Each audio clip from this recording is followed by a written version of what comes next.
marche. Donc l'idée avec cette méthode de vigilance encadrée, c'est en fait essentiellement d'éviter les grandes surprises. En effet, quand j'analyse les accidents d'avalanche dont je suis chargé par soit le tribunal, soit les syndicats professionnels, je m'aperçois que en général le leader du groupe a été en fait soumis à une totale surprise. Il me dit j'aurais jamais cru que ça se passe là, j'aurais jamais cru que ce soit aussi grand, etc. Et ce sont ces remarques qui m'ont amené à essayer de cibler des arguments qui soient forts et irréfutables pour indiquer au leader, là, il y a un danger, ou là, il n'y a pas de danger.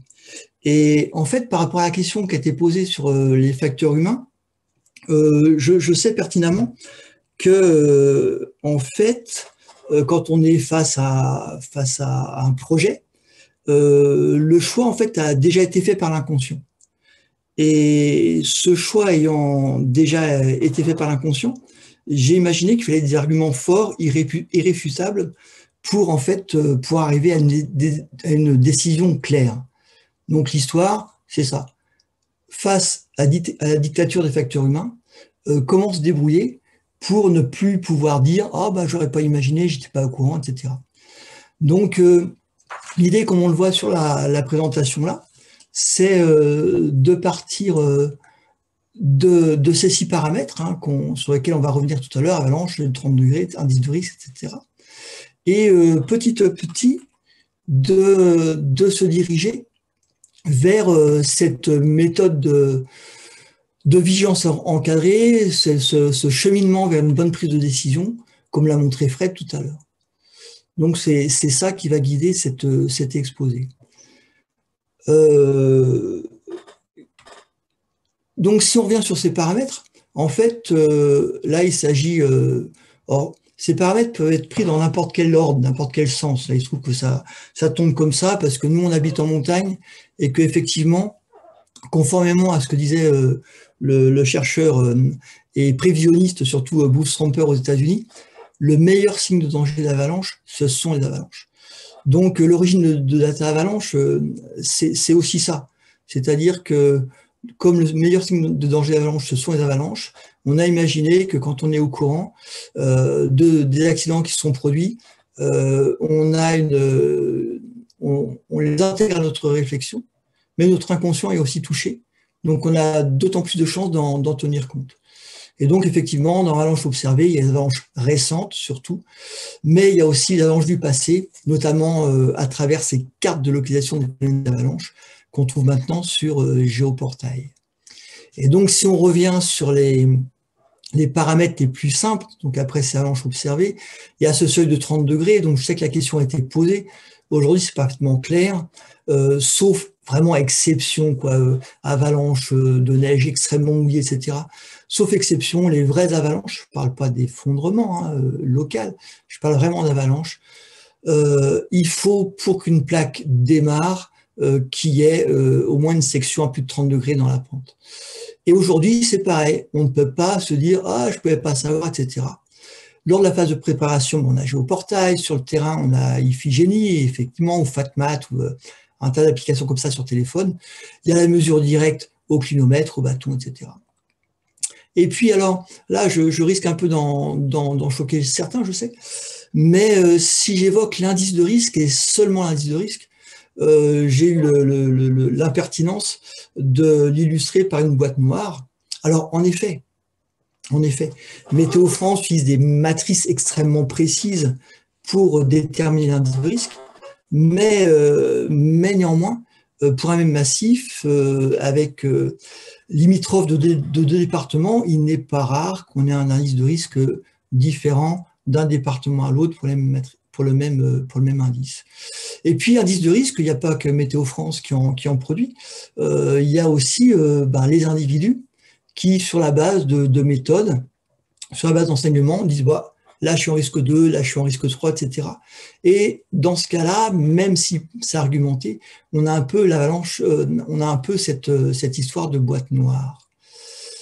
Donc, le problème de l'indice de risque, c'est qu'on ne sait pas toujours d'où ça vient. Et puis, en fait, même quand on est arrivé à chiffrer cet indice, eh bien, savoir qu'on a des avalanches, en fait, si on parle d'indice du BRA, on en a pas risque 1, on en a pas risque 2. Et ce sont des avalanches qui sont parfois mortelles. Alors, il faut bien que j'illustre un peu mes propos.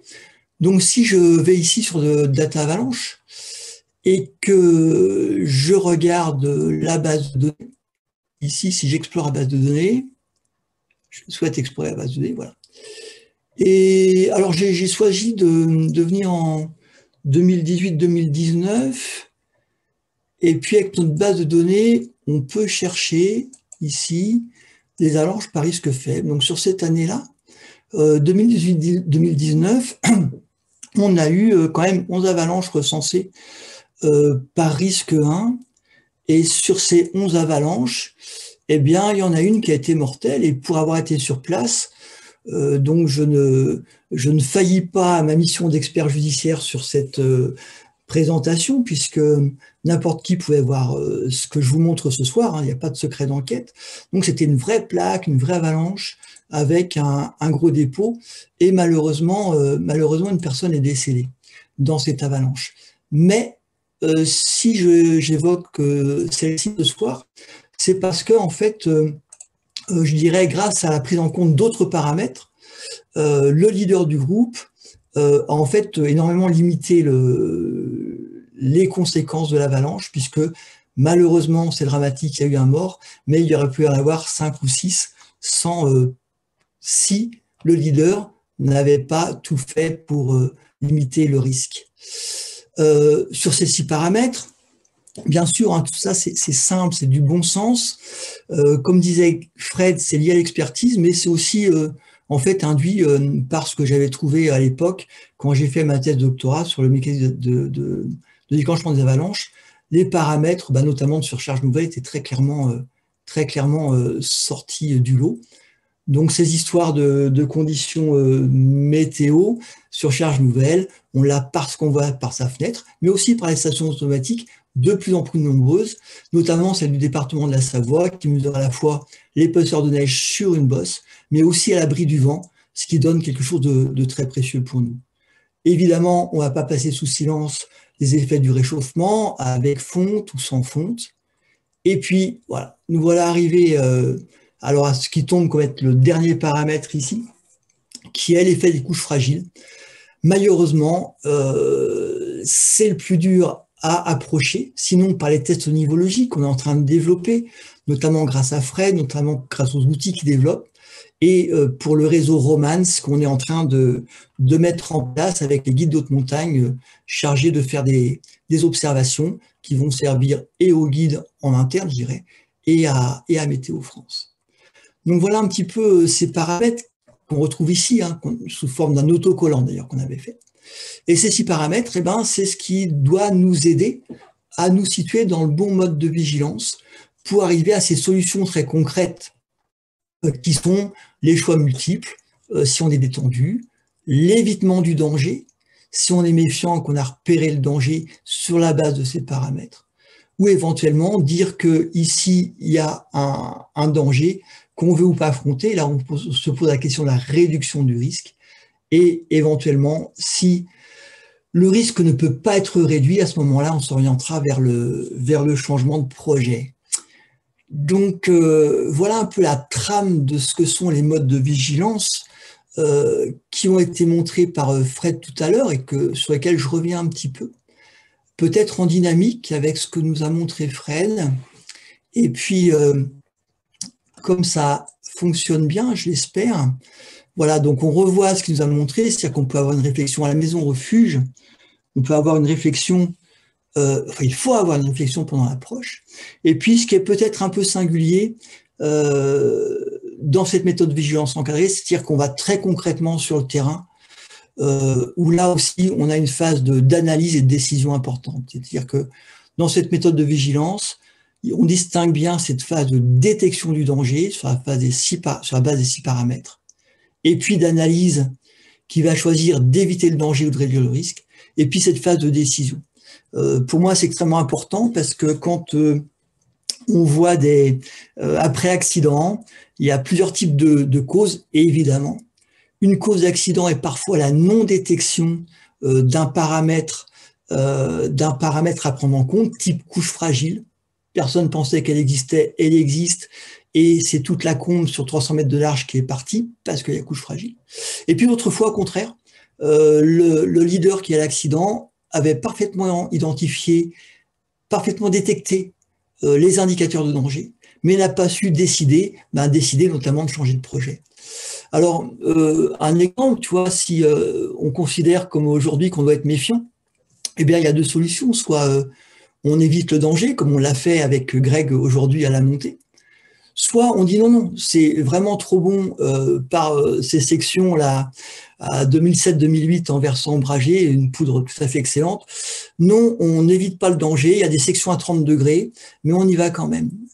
Et on y va quand même, pourquoi? Parce que quand on examine la carte, qu'on examine le terrain, on avait déterminé avec Greg que oui, l'avalanche est possible, mais oui, on pouvait réduire le risque. C'est-à-dire on était équipé, on est informé, on tient debout sur les skis, et on peut passer un par un dans la pente et se regrouper à l'endroit safe.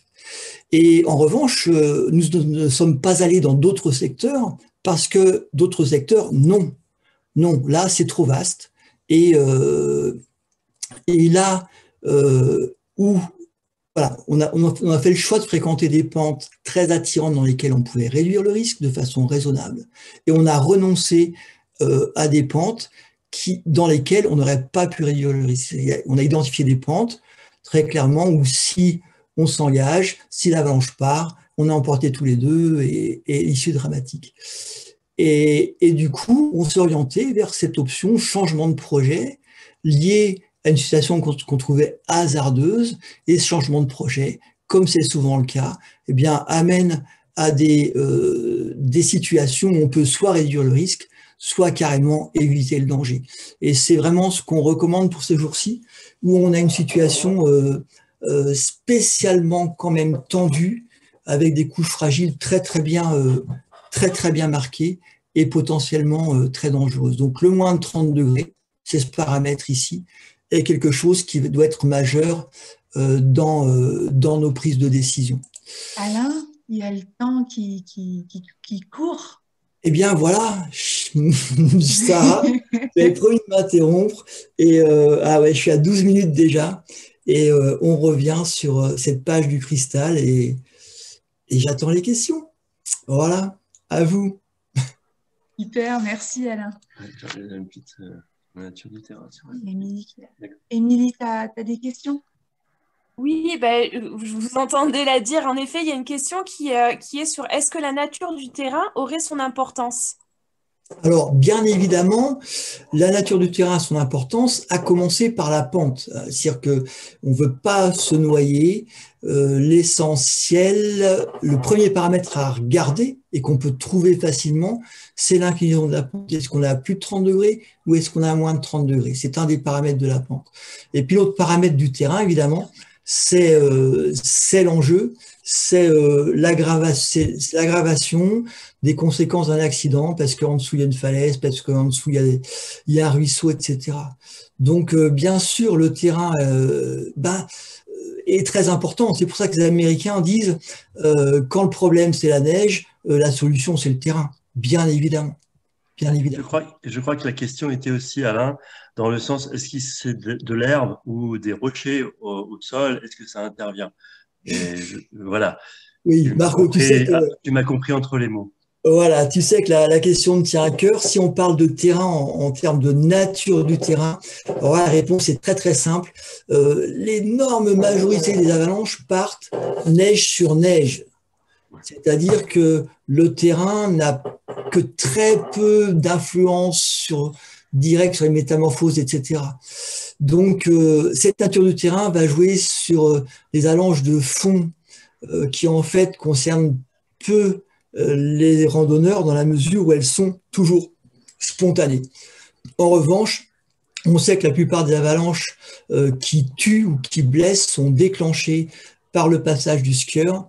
Et ces avalanches partent neige sur neige avec une influence majeure de la couche fragile. Malheureusement, il est beaucoup plus dur d'être au courant de la couche fragile que des petites herbes ou de la nature du rocher. Mais Merci voilà, Alain. la nature du terrain, c'est secondaire par rapport à ces couches fragiles.